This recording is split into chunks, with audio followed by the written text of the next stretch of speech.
A man called Neil deGrasse Tyson, who I admire very much, once said, "Be afraid to die until you have scored some victory for humanity." I love that quote, and it can probably mean a lot of different things to a lot of different people. But for me, that's about creating value for others in whatever form it is, whether it's on a very small scale or a worldwide scale. Sometimes that goes unnoticed, and you hear reports that say they discovered this, they discovered that. Today, we have one such opportunity to meet somebody that did indeed, along with his team of esteemed colleagues, score that victory for humanity. Now that might sound a little bit over the top, but bear with me, for we are going to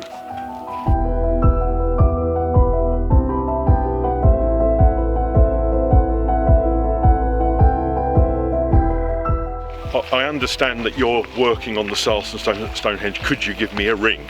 Okay. And my immediate reaction was, what have we done wrong? Yeah.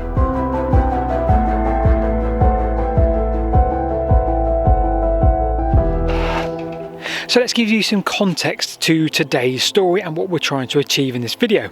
Back in the 1950s, they tried to fix Stonehenge, drilled some cores out to repin some of the stones, and at the time that was completely fine and accepted. Move forward a few years, and a chap called Robert Phillips, who worked on the site in the 1950s, decided to return one of the cores that he had taken from the site and give it back to the UK and English heritage. That was good news for a number of reasons.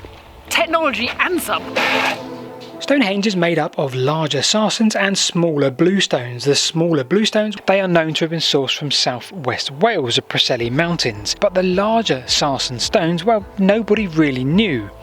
It was long assumed that it was somewhere within the vast landscape of the Marlborough Downs, but that was purely from a geographical sense and not entirely specific.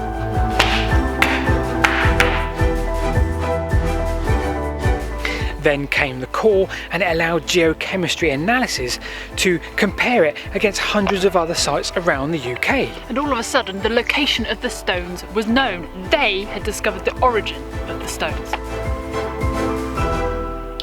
So, what's the big goal today? So we are going to try and come up with the route the stones took. Now, we aren't professionals at this, we are complete amateurs, but we'd like to take a look at a map, have a look at the contours of the land and see what route we'd have taken with the stones at the time. Now, when they did the paper, David Nash and his team, they also acknowledged a couple of the routes that were in existence already. So they had Hill's route, they had the Atkinson route, and they also had new routes. But also we want to acknowledge a man called Tim Dorr, who has spent a lot of his working life looking at this as well. So we're going to combine all of those and come up with Whitewick route. Ooh. So here we are, 25 kilometres north of Stonehenge thereabouts, and we're in a place called the Westwoods with a man called David Nash. Hello, David. Hi, Paul. Who are you, David, and what's the significance of where we are now? Yeah, so I'm Professor of Physical Geography at the University of Brighton, and I headed up the team that, whenever it was, July 2020, we published a paper where we identified Westwoods as the most likely place where the majority of the Sarsen stones at Stonehenge came from.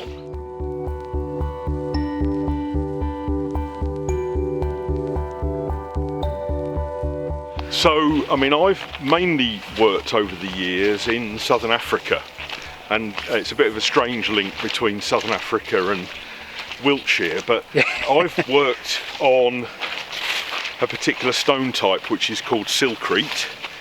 So it's like, you know, spelt like concrete but with an SIL at the start. And silkrete is the same, in the UK we call it sarsen.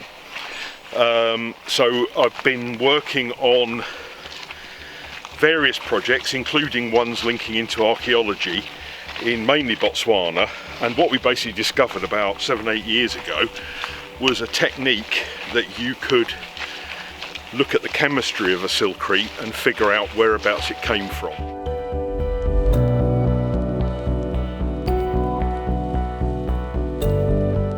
We call it geochemical fingerprinting, whereabouts silkrete comes from. I then I sort of had it in my mind for a while, actually, you might be able to apply this in the UK to places like Avebury and Stonehenge. It involves having to do quite a lot of detailed sampling to characterise different sources of stone in different areas. Yeah.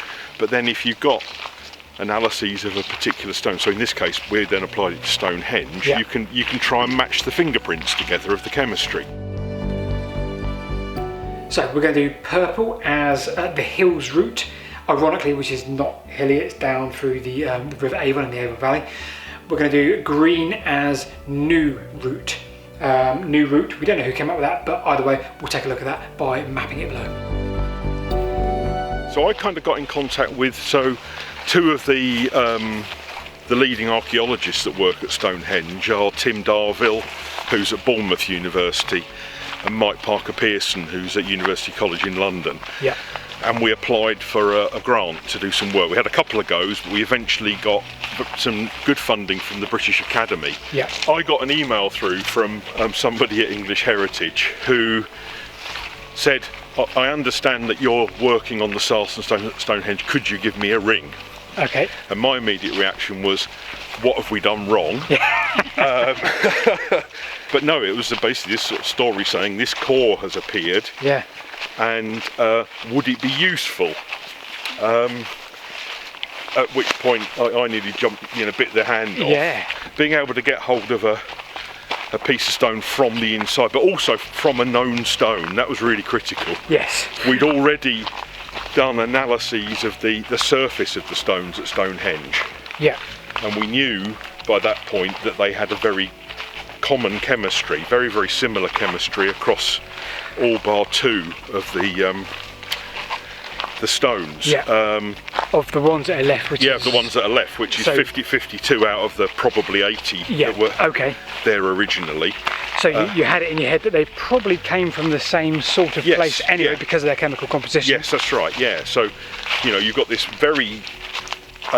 we did various statistical analyses, and you've got this really tight cluster of the statistical results suggesting that they're coming from one common area, and the stone that the core comes from sits beautifully within the middle of that kind of statistical cluster. Right. That's going to keep on coming down here somewhere, and this one's going to join us again somewhere down there. Now we're then, according to this map, we're just going to almost head straight south, so could well be along this road, which may have been an old trackway. So we were basically given permission to analyse. It was only a tiny piece, so we were given a piece that was about 7 centimetres long. Okay, yep. Imagine it's difficult to describe, but this core is just over 1 metre long. Yeah. It's about 2.5 centimetres an inch in diameter. Yeah. And we were, again, it's broken, it's not an intact thing, it's broken into pieces. And we were basically said that we were told, yes, you could sample the smallest bit. And it's a fascinating story. So basically anything that English Heritage own, once they've got it in their collection, if you want to do anything with it, it has to be accompanied by a member of English Heritage staff. Right, okay, wow. So this piece of stone was transported by a member of English Heritage staff to Bristol University. Right. Where it was cut in half lengthways. So you take the sort of cylinder and cut it half lengthways. Yeah. We were then signed off that we were allowed to keep one half. Okay. And then the other bit went back to Bath. Yeah.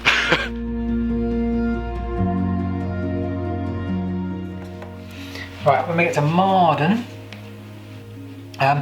new route goes in a straight line.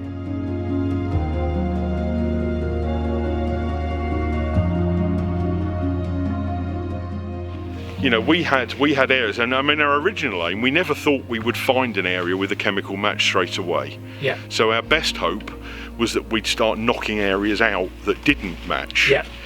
And in a sense, we've done that because, you know, when you start looking at samples from Norfolk, we went all over the country where there are Sarsen stones. Yeah, straight away you can tell there's some that are no. Yeah. There's no chance. Yep. And even in the Marlborough Downs area, there's still some areas that there's no chance. Yeah.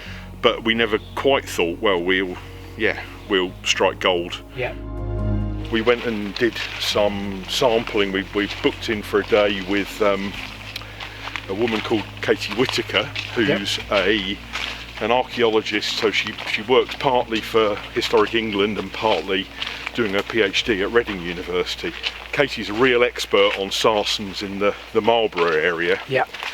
And we said, where are we going to go? We said, we want to go up onto the top of the Marlborough Downs, northwest of Marlborough. Where else can we go? And she said, well, you really should go to West Woods, which is the area where she was doing her PhD work. And basically, without Katie saying that, we probably would never have sampled in this area. Yeah, that's wonderful. And we probably wouldn't have ever found out what we found out. Yeah. We're going to go round the curve. So 0.5 is 190. 205.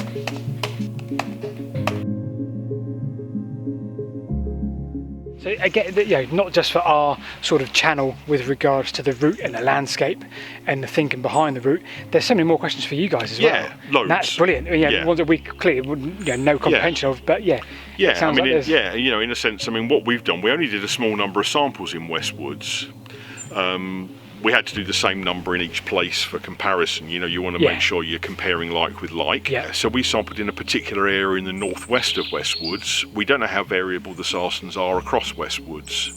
Yeah. We don't know whether that signature that we pick up in the west of West Woods, does it extend a bit further southwards or eastwards? That in itself may have been a huge stroke of luck again. Yeah. That you may sample one day, you may sample one slight valley across, and all of a sudden it's massively different. Yeah. And crikey, that was a real stroke. Whereas in most areas it seems that the chemistry is fairly consistent, but in this area it seems to be quite variable. I mean, the Marlborough Downs has got the biggest number of Sarsen stones anywhere in the UK. Yeah.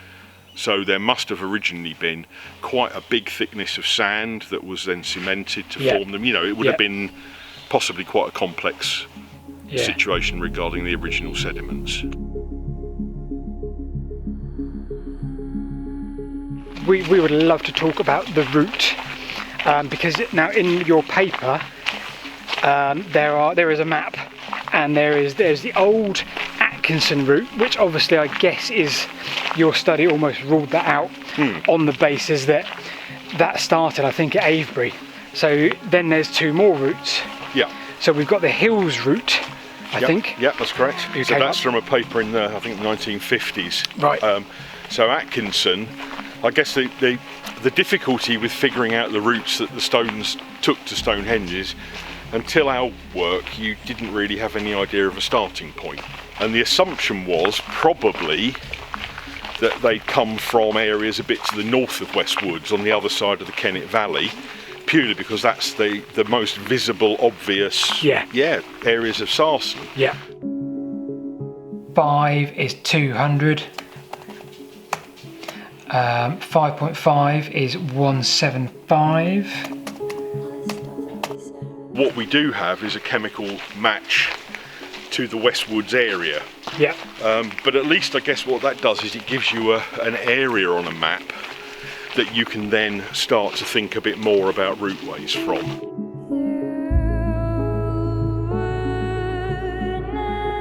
So Hill kind of assumed that the Sarsens came from a bit further north, kind of northwest of Marlborough, and then were probably taken across the Kennet Valley, came very close to West Woods, and then headed south, and ultimately the end of the route was down the Avon Valley. Yes. Which again, don't know, were they dragged, were they taken by boat? We don't know how big the Avon was at that time. Yeah, of course. Yeah. We don't know what the floodplain was like at that time, because if it was densely forested, you wouldn't really want to drag this is it, lots of boulders down there. Yeah. And also, was it boggy? If it's an alluvial floodplain, it might have been a really difficult place to try to impossible, drag 30-ton boulders. Right. So I guess that leads us on to what again is on the map and the paper, new route. Yeah. So this was, I think it's fair to say that within our team there was a bit of discussion about this and about what we should include on maps. And I think Mike was keen on that as a possible route, mainly because it was linking some important Neolithic sites in the area. Oh, I see, of course, yeah, which again, that I was talking about earlier, Knapp Hill. Yeah. I think that's a Neolithic camp. That's right, So that fits, I guess, certainly, yeah. So we've mapped the 2 routes, or the 2.5 routes, the Hills route down the Avon Valley, the new route, I'm not sure where that came from, still saying that. We're also now going to do our own route based on the contours of the land. So if we were surveyors at the time, we've been out and about, we've had a look at the lay of the land, we are going to do another one. Then we're going to put all the routes that we've got, the 4 routes that we've got, into let's say line graphs. Now the constructions we've got are, there's only 500 metres between each of our survey points, but nevertheless we're going to put all of our points on a line graph to give us the elevation of the land. There's a lot of kind of theoretical models about how people move stuff, and the general assumption is that they will follow least effort routes. Yeah. And if you're dragging 80, multi-ton boulders, yeah, you might yes. go the easiest way, mightn't you? Yeah, but that's kind of assuming that people were doing rational things. Yeah? Yeah, and yes. in a sense, I mean, that's what I wonder about this, and as not an archaeologist, I wonder if you were prepared to drag boulders over quite a long distance, and it's an enormous effort. Yeah. Are you just going to take the least effort route? I see, yeah, okay. So yeah. we don't know. Yeah.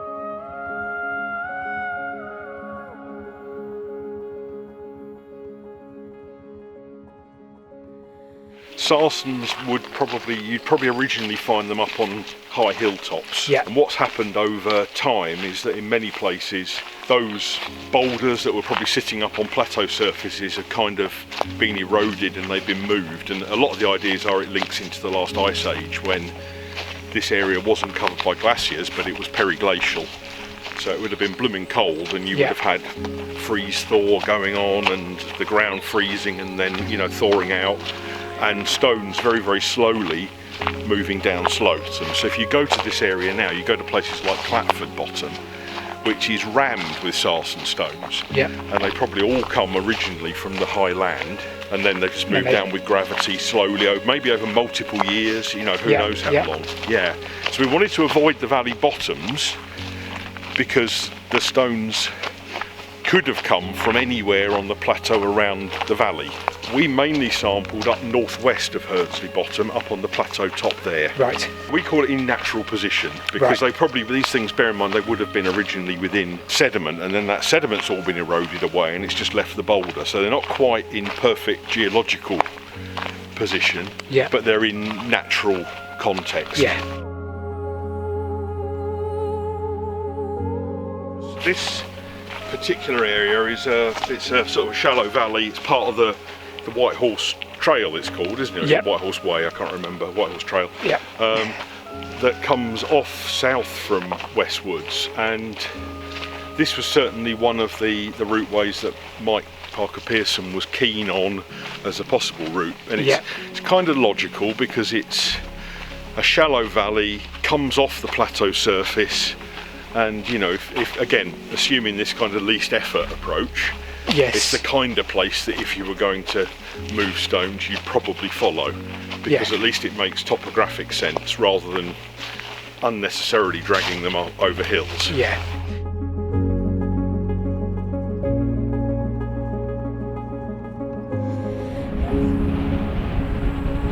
So we found ourselves on Knapp Hill, which is a Neolithic camp.